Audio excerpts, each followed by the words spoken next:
Well, a little sing-along before we get started, okay? Turning back the mileage is no easy task. The lines and crow's feet impede upon the mask. The doctors cut and the doctors stitch, and they make museum pieces, but no matter how much you iron, babe, they're bound to see the creases. Gravity gets us all, baby. Repeat after me. Gravity gets us all, baby. Tummy in, shoulders back, baggy shirts to hide the slack.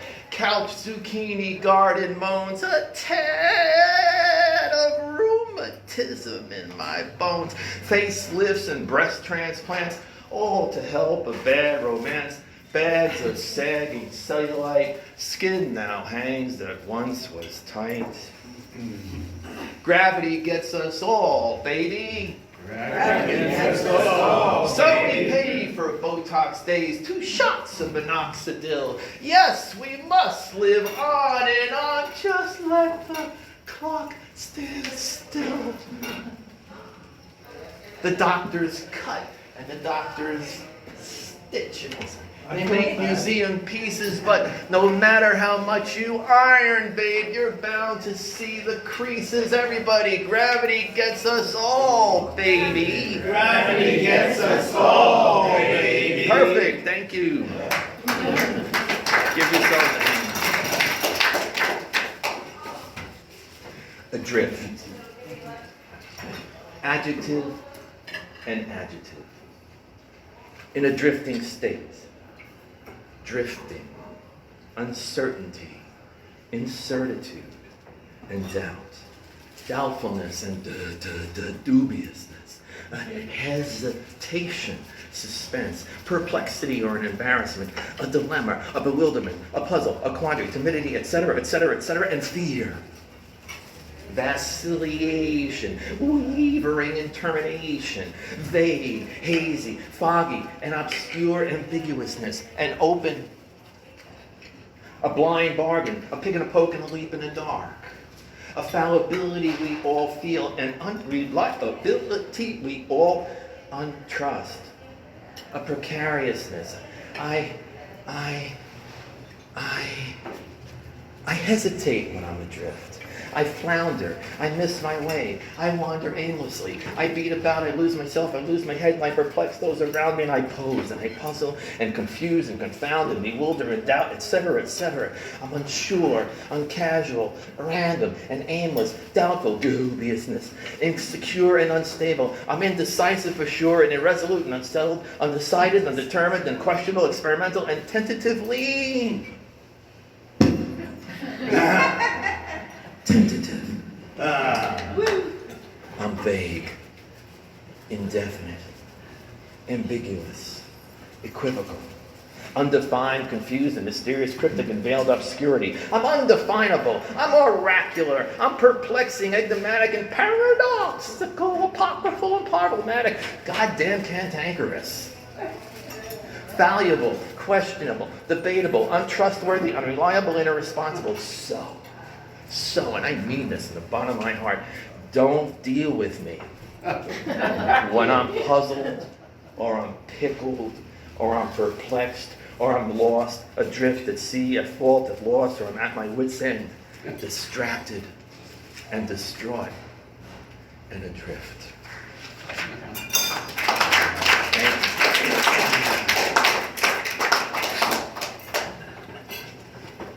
This was the first poem that was written for a sequence of poems that appeared in American Mental, and this is called Marty's 81.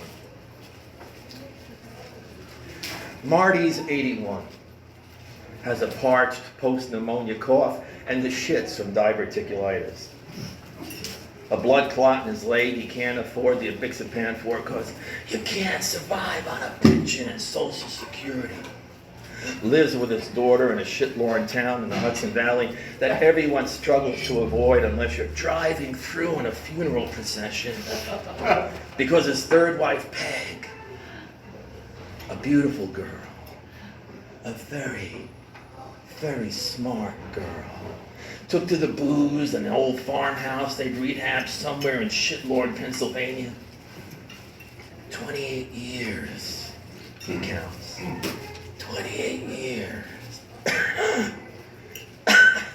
Played Carnegie Hall as a child and sang doo-wop with the Mafia Boys back there in Bensonhurst.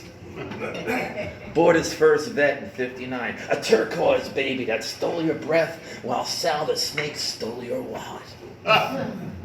Shows me pictures on his cell phone, his whole life in his hands, in the hands of strangers.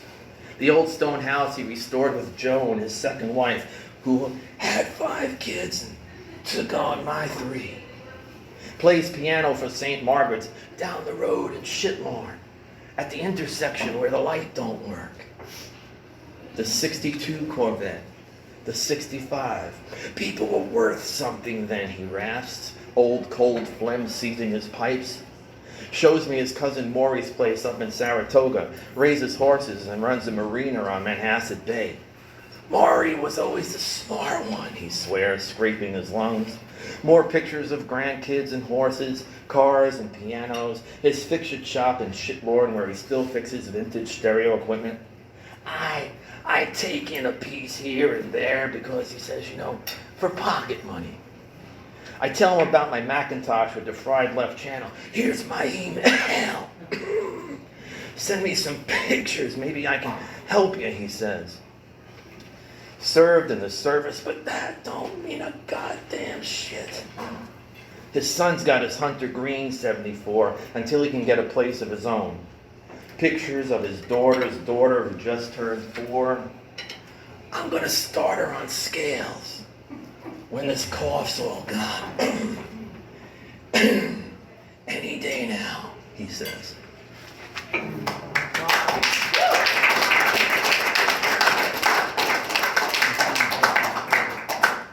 This is called Bloodstream.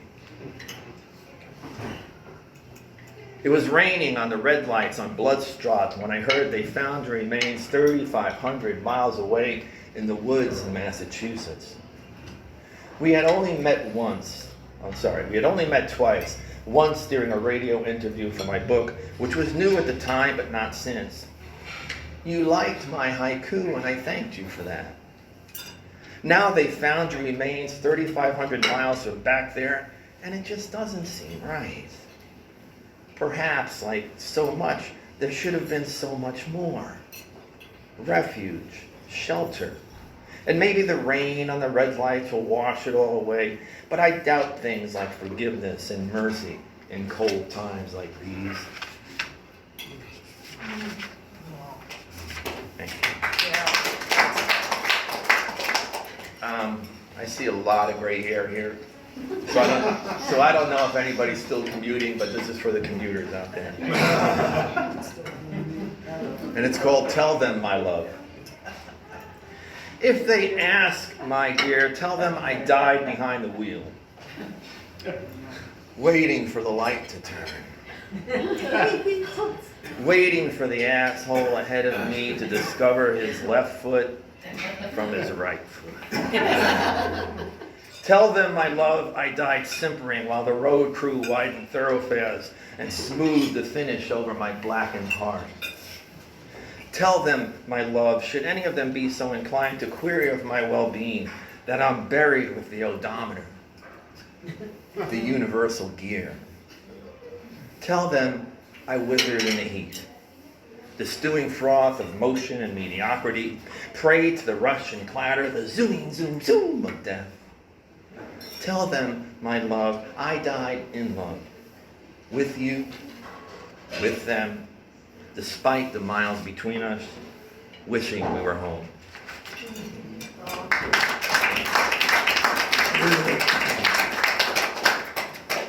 You know, women carry the whole world in their purses, you know. This is called Eleanor's purse.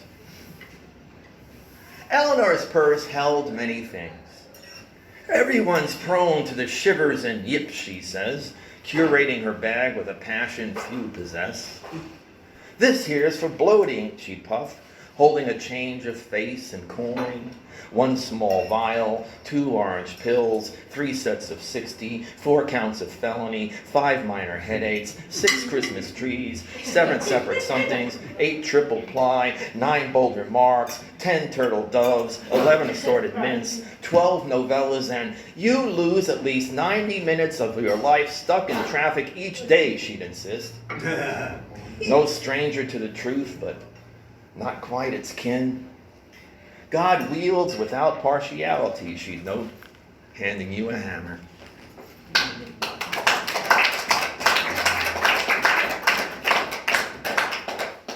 This is based on a true story. I think most of these are actually, but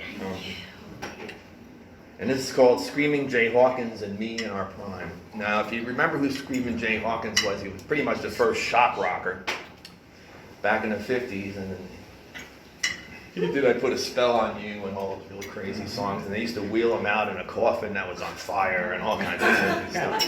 But back in the early 2000s, there was a movement to find out exactly how many kids he had, because the women he had been with was literally unknowable. And they swore that he had 86 kids. And you could send your DNA to this website, and they would verify whether or not you were part of his kin. So this is, I don't know what that has to do with this poem, but that's what it's all about. And it's called Screamin' Jay Hawkins and Me in Our Prime. I'm lost in a parking lot on the left coast with an Afghan Kush and a Grey Goose buzz when Screamin' Jay Hawkins jumps to see Harris singing, "What can I do with 88 kids and each mama wanting my jam? Get in." And I shallow, kicking the gas like a mule buck's gravity, hurtling down coastal Route 1 with an off-subpoenaed rock and roll legend in my car, doesn't faze me at all. Hell no. I expect these things from time to time. The brain unhinged. The whole world going batshit. Screamin' Jay riffing in the passenger seat is no more nuts to me than dumping poisons in the ocean to my left. Its vast sky, full with the moans of our daughter's womb engines, pumping out pilots and privates and warlords no one believes can win anymore. Thank you. Are we allowed to curse while we're here? Can we curse? Yeah? Yeah. I can say the F word? I can say the F word? I think we said everything here already. Okay, all right. Yeah. I just don't want to... All right, you know how this would pertain to guys mostly, but you know you meet a lot of women or you meet a lot of girls when you're younger, and you know you have the hots for them, and they're like, oh no, you're like a brother to me. You're like a brother to me. This is for all those brothers out there. And I kind of turned it into a rock and roll fantasy, I think. So this is called The Sideman. They all wanted to fuck me on Jane Street, but didn't. Such was the bane of the sideman, witness to women learning to walk, Laura's verses at the heart of the city, Carol's songs, so many trains, Joni's voice black with worry, Dusty 8 weeks late, Bonnie blue and Linda yearning for a guy like me, but it couldn't be a guy like me, because who else would she talk to? Certainly not the naked one. Each kiss a sweet thank you, each touch a true sign. Why complicate things, they asked, as we headed west down Jane Street.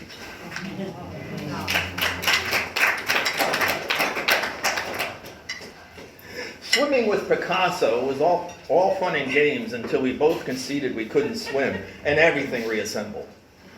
Arms, legs, nipples akimbo, elbows, eyebrows, monkfish, cheeks, treble sevens, dancing deer, the bent dick of a zebra. Maya, Maria, Olga, Dora, all of them reclining, jutting nose, rolling eye, ballerina mistress, the punishment of art.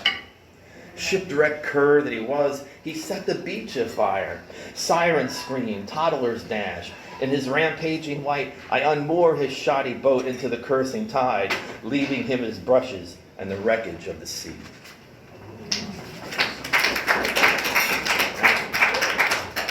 Just a couple more. This one is really a true story. This happened recently.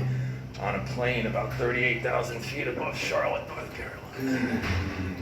And it's called Just Two Guys on the Astral Plane. How'd you get here so fast, St. Peter asks.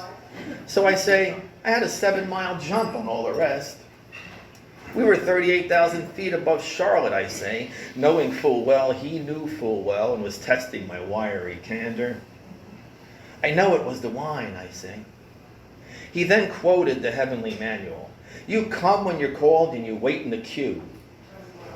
But I'm here now if ever I was, I say, my blood pressure cuff still tied on my arm, my shoes untied, my shirt undone, my hair a quiff of its former coif. Hey, St. Pete, I say, unrepentant. We're just two guys on the astral plane rooting for the same team. Come on. Come on. Just what did the big man say? You're in, he said. Now wait right here. I got two more for you. This is called Gracie, and I think you'll eventually figure out who this is about. There's a grammatical error up ahead that will change everything. How and why, I don't know, because off the top of my head, each mad essay must cast doubt on the one before, or at least lend a hand to its aberrant cause, which makes for unsure seasons, rising seas, and a lack of wonder. And I know, really I do, I honestly know you all have better places to be, like Dunkin' Donuts or debtor's jail.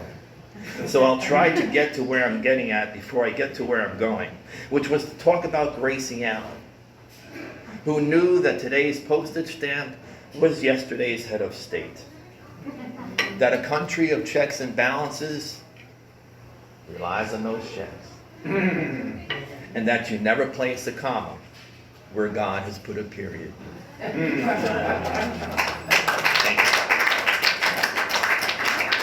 And I'm going to close with this one. This is also from American Mental. And it's called The Irreversible Future. The Irreversible Future. We oohed and awed at the 64 World's Fair and the droids that would take away our work and give us more time with the kids. More time to smoke, to read and to watch, to drink and to fuck and to fuck and to fuck some more. Roar metallic arms did the work of 50 men without unions and overtime. Hulking, huge brains sprayed pretty light and reasoned all our equations. The atom had no blowback. The wonderful world of chemistry was just one pill ahead. We marveled at modems and picture phones. Big oil gave us dinosaurs. The happy plastic family heartened us all. Different trips, St. Monkey, Disney ruled the air. Weather stations under the Arctic ice would correct the world's climate. The cities of the future had no ghetto that we could see. They were less sad and frantic than those to come. No one homeless, no one alone. Jetpacks. Ooh. Space stations.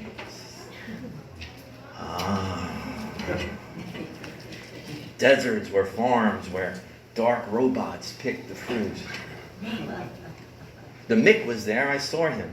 Amid the supercars, the Kennedys without Jack, for the darkness did just dawn. We oohed and awed, zipping along on the monorail, carrying our radiated nickels and dimes. Or were they pennies? I forgot all about the poor. We explored the mysteries of a woman's mind. Wisconsin cheese. 3D led to 4G, 5. They say we don't need 6. We oohed and awed and became. Thank you.